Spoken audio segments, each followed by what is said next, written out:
Where I'm from, going to the village is a yearly pilgrimage.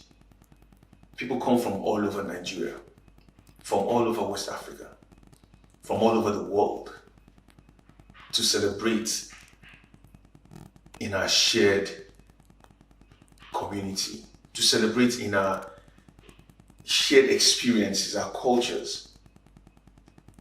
This is who we are. And so on one of these times that we had gone to the village, I think I was about 9 or 10, my uncles came and said there was something I had to do because it was time. This was, of course, an interesting new adventure for me to partake in. And they asked me to take off my shirt. They put some metal bands on my waist, gave me a bow with a dead bird tied to it, and taught me the words to a call and a response that was as old as the village itself. I had a few of my cousins in tow, and we would go from house to house. Upon seeing us, the inhabitants would shout, "Eti, eti, eti." I would run and jump in front of them. "Jam my money." "Eya." "Asamulu ikuru." "Mbaya." "Yotatusa." "Mbandeya." And they will hail me. "Okay, madam. Okay, ndikom." They will heap sand on my head. They will give me food and oil and money. This is what is known as Igbo. The first rite of passage for any young Ababa man. And from these, we graduated into other rites that are signposts that lead us back to the very founding of the Ababa community. Rites like Iruke, Izarefa, Igwamang, Imuchi, and others. Because you see, for Ababa people, no matter how far we go from home, no matter how educated we become, no matter how accomplished we are in this great global village of ours, there's always that stubborn insistence on staying true to who we are, to our culture, our traditions, those things that make us us. Now the question is, as Igbo people, how many of us can say this is true of who we are? In our little villages that we've somehow conveniently started calling towns and, country homes or whatever, do we still have a stubborn insistence on staying true to our roots? Do we still have a stubborn insistence of telling stories that are our own? Today, I'm going to ask the question, what will happen if we tell our own story? You see, with the advent of colonization on our shores, there was a radical shift by our people. A shift because we wanted to become a part of this whole new world.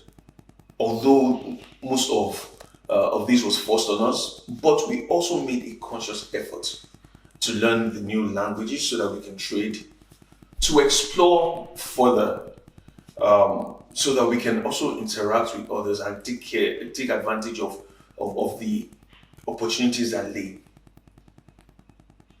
We started sending our children to schools. We started sending our children to learn the new ways of the philosophies of this new person that had come upon our shores. But along the line, something happened. We also started forgetting who we are. Therefore, you will see now people who would want to be called by new names. Rather than be called Ndukwe, somebody would want to be called James. Rather than be called Orlando, somebody would want to be called Petronella. These insistence changing our identities gradually have not just robbed us of the tethers to our histories, but has also robbed us of the opportunities that come when we explore and even exploit what is ours. And so now we have people who are versed in the telling of the stories of the American independence, for instance, than they are about telling stories about the Nigerian Civil War. We have people who are versed in telling stories with Western characters fused in than those who can tell the stories of Mbe. But these things have a profound effect, because if we do not tell our own stories, we lose our identity. If we do not tell our own stories, we cannot reap from the richness of our culture. Sometime last year, I was talking with someone about my spoken word album, Nwachukwu, which is an exploration of what it means to be Igbo and the journey to self. And as we kept talking, he said something profound to me. He said the difference between Thor and Amadioha is that while Thor is cashing out in the US, Amadioha is still looking for a ride to beggar. And it seemed funny at the time, but when you really think about it, it makes sense. Take Thor, for instance. If he was a person, it's been estimated that he would be worth around $1.9 billion. Think about that. That's how much that franchise is worth. But on the flip side of it, on the other side of the world, this same person who is being called by another name, in our communities, Amadioha, is a pauper who has been locked away in shrines, who has been locked away in memories of old people who have been forbidden from passing it on because he's just too traditional. We have missed an opportunity to take that which is ours, to create something which the world can celebrate. Because no matter your religious inclination, no matter how you worship, our cultures can still be harnessed to create new opportunities for our people. And so you have people who, while forbidding their children from even thinking about or mentioning Amadioha, are buying them Thor action figures. You have people who, while wanting to have no conversation about Igbo spirituality or Igbo thought, are contributing money every day to the cinema, to streaming services, to watch movies like the Avengers franchise, to watch Thor again. I bring this back, to watch Loki. While here we argue about whether Ekwensu is the devil or he's a different god in the Igbo pantheon. This is not to steer anyone to a different form of spirituality. No. What I'm asking is, can we for a second stop and think about how much we have lost as a people by being presented as those who have no history or who have to borrow from others? Can we think about how much we have lost because we've refused stubbornly, and add, to tell our own stories? Rather, when we talk about these things, it's to denigrate them, it's to present them as inferior to those that have been imported. Think about how Black Panther was able to gross over 600 million naira in Nigeria. Yet one of those things that made it stand out in CBD is something we have so conveniently forgotten. Think about how it took someone in the US to reach back into our history, to pull out symbolisms for which we should have been proud, and use it to create a franchise that has been celebrated all over the world. Yet this thing has been here under our very noses, and we refuse to acknowledge them. I'm sure the question will be, well, if I'm asking all these questions, if I'm towing this line, what have I done? But I'm proud to say that as someone who is in advertising, we've been able to push the boundaries on trying to tell our own stories. And so for one of our brands, we used incivity to draw a connection between who we are and who we were. And today, that conversation, I'm proud to say, is continuing. People now want to write their names in incivity. People are using it as art forms on t-shirts, as tattoos, because a brand was willing to say, you know what, we can tell a better story by using that which is ours. These are the things we must do as Igbo people. We must continue to look for avenues to push those stories which are authentic, which are ours, and even if people will have questions, let them ask and we should answer. Today the world is having a fight of its time because of COVID-19. And every day we are having new statements from the World Health Organization about how best to tackle this. But what if we had invested in our local medicines as Igbo people? What if we had seen how far we can use acharihi, for instance, to cure not just fever, but other ailments? What if we had continued to push the boundaries of how far we can use guava, not just for dental ailments, but for much more? There's nothing that says that Africa could not have been, or Igbo could not have been at the forefront of helping the world to come up with a cure for ailments that keep ravaging the world.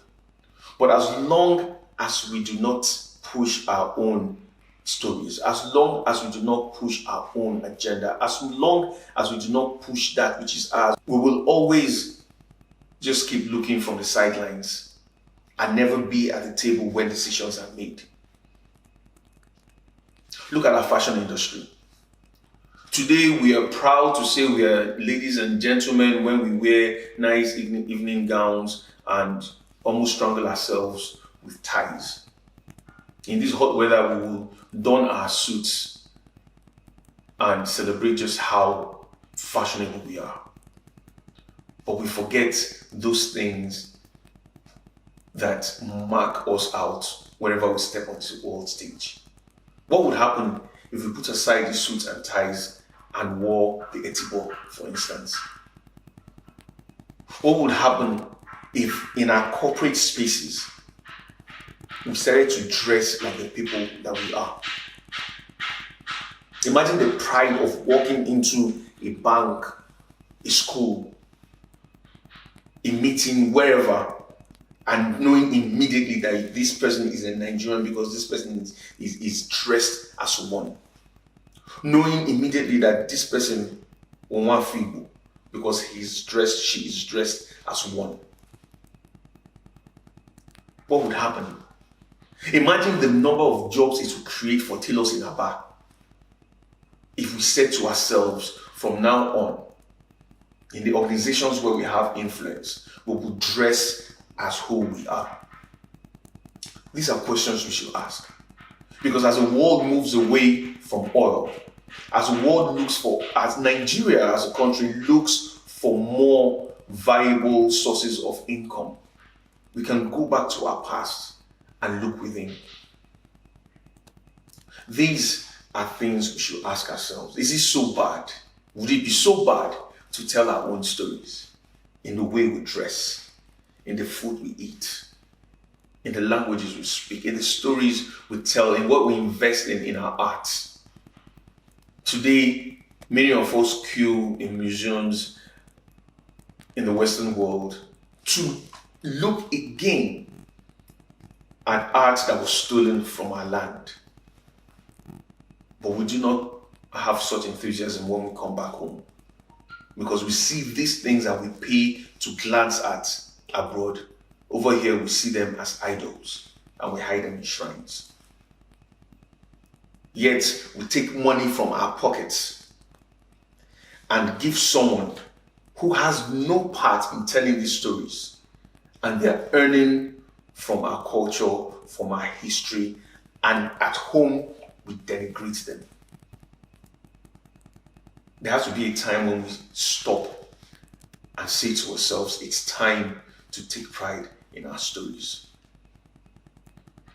Today, people see themselves as cultured when they go to the opera, or they go to listen to some foreign or watch some foreign plays.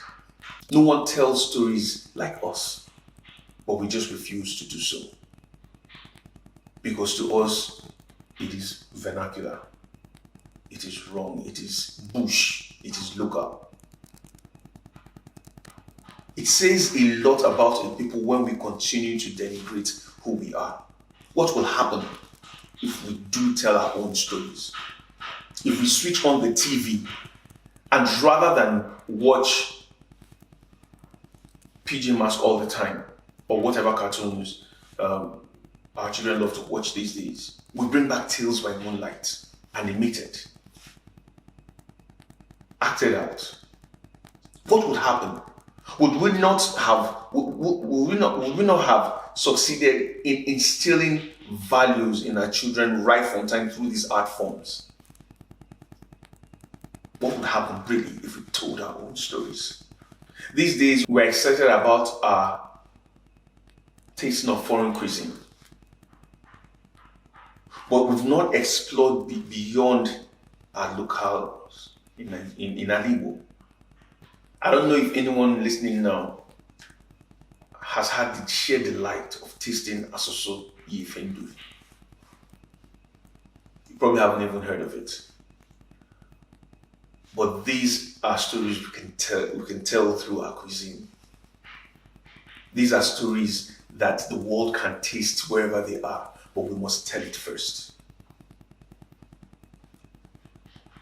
And so as we continue to deliberate on what it means to be Igbo, on how we can find our space in the changing times, on how we can contribute to the world we're in, let us ask ourselves this important question. What will happen if we tell our own stories? Now, like I mentioned earlier, I'm a spoken word poet, as well as an advertising creative director. So I'm going to leave you with this poem. Thank you.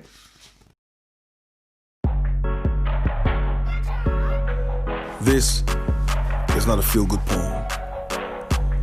It is not a poem to take home to your mother. It will not seek to celebrate your blackness by inviting you to the table of men just because you're holding a bottle of Guinness. This poem will not redeem you. This is not a poem about Wakanda. Not about Mbako or T'Challa, because putting an apostrophe between two consonants does not mean a word has a thing to do with Africa. This is not that kind of poem. You will find anger in this poem, and sorrow too.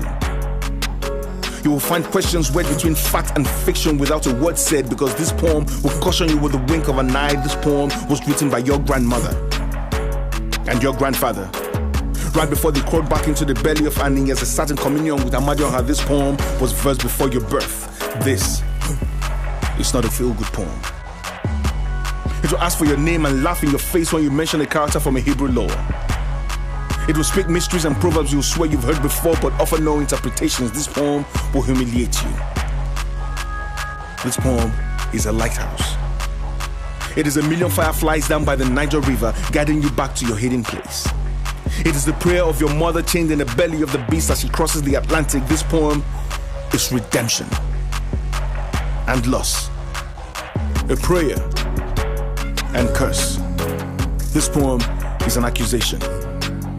It will point a finger at you and demand you fall on your knees in confession. Bow your head in supplication. Rip the black from your skin and the white from your soul. This poem will remind you of stories you've never heard but always knew you knew. This poem is baptism. It will drown you with the tears wet between your mother's breast as she birthed you. Curse you with the knowledge of the ignorance you've always known was within you. This poem is Sankara. Born ahead of its time but died before fruition. Like Gaddafi's free tuition, like the 2020 vision, like Biafran restitution. This poem is history. You won't find it in any class. It might skip a generation but it's always on rewind, like zombie in reverse, like Falang in the verse, like 2015 is 84 in disguise. This poem is done.